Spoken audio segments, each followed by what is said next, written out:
Welcome back to Hedge Apple Acres. I'm Cal, and in today's video we're going to do a pasture walk.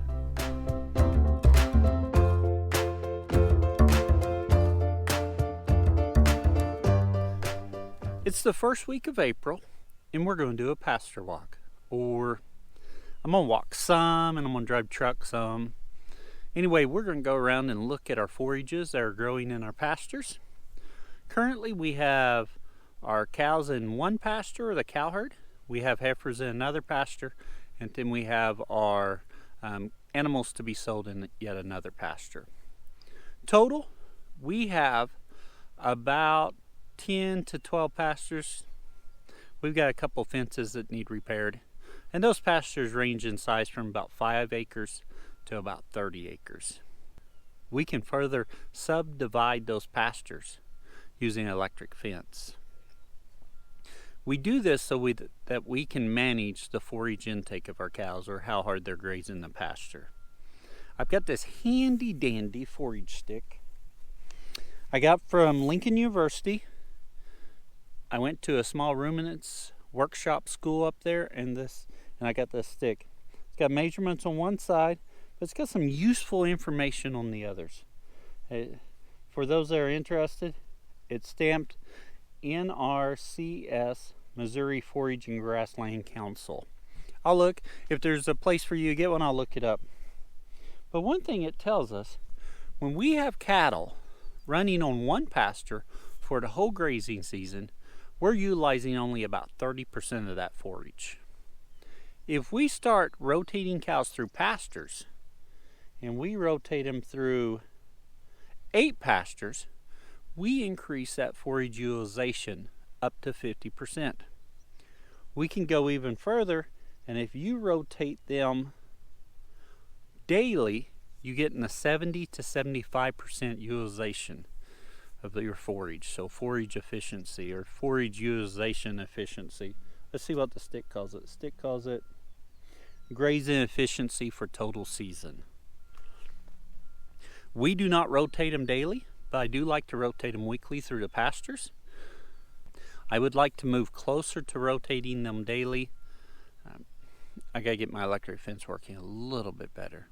So let's go look at our pastures, see what kind of condition we're in, and we'll talk about what we're going to do.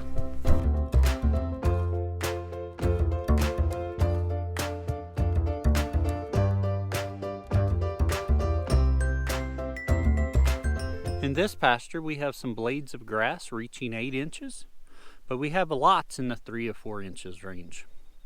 When we're running cows here, we want them to eat the grass down to about 3 or 4 inches. So we don't have a lot of forage available yet for them, but we do have some. My plan for this pasture is to move them in here, let them graze for just a day or two, and then I'll move them quickly through the other pastures. This is a fast growing season right now. The weather looks great for the next week or two. In our pastures, let's look at some of the forages we have.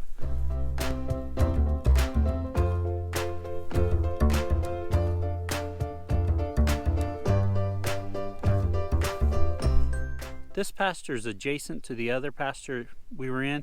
Has basically the same forage in it. I see a little bit more vetch coming up. And we also have some arrowleaf. This pasture is pretty short. We ran cows in this pasture and fed them over winter. We just moved them out, I don't know, not quite a month ago, into the other pasture. But there's got a little bit of grass in here. So my plan is to put them in here just for a day or two and let them graze. Chop that top off, and then we will move them on quickly.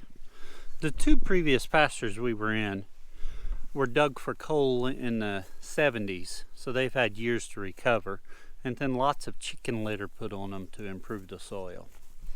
This pasture I'm standing in now, we just got this pasture back about 8-10 months ago so we could start grazing it. If you look, the grass is more in clumps, and we also have a lot of sage grass that grew. Not quite as much variety over here right now, so we would like to get more clover, more vetch, sweet clover in here. but we're glad to have it back to graze. This particular pasture is about 25 acres. For managing this particular pasture, we will not graze it quite like we graze the others. We will give it a little bit more rest. We will also take a little bit more care that it doesn't get grazed too low. This pasture walk turned into more of a walk than I was planning. My pickup got hot, so I gotta figure out why it got hot. It smells like there's a bearing went out somewhere. Fun times. So we didn't make it to all the pastures, but I showed you a couple of the pastures, and for the most part all of our pastures are in the same condition.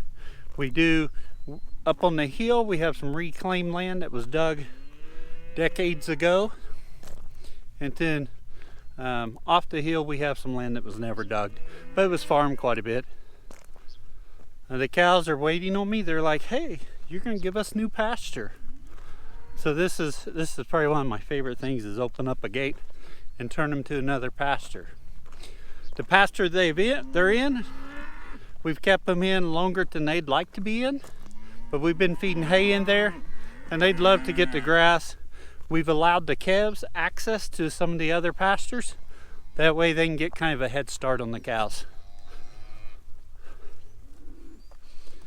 So let's get this open and see them come through.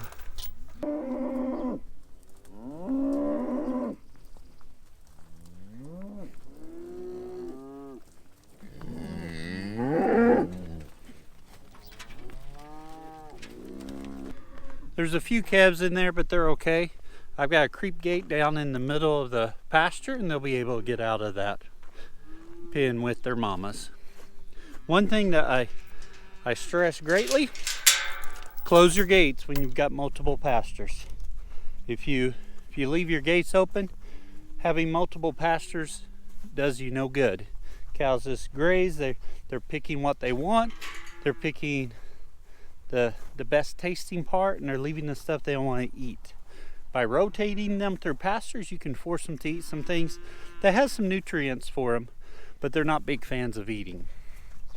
So one thing to take from this video, close your gates. I'd like to get a video of a cow eating, but maybe tough. They don't like the camera up too close. Maybe I can slip it down here and then someone will walk beside me.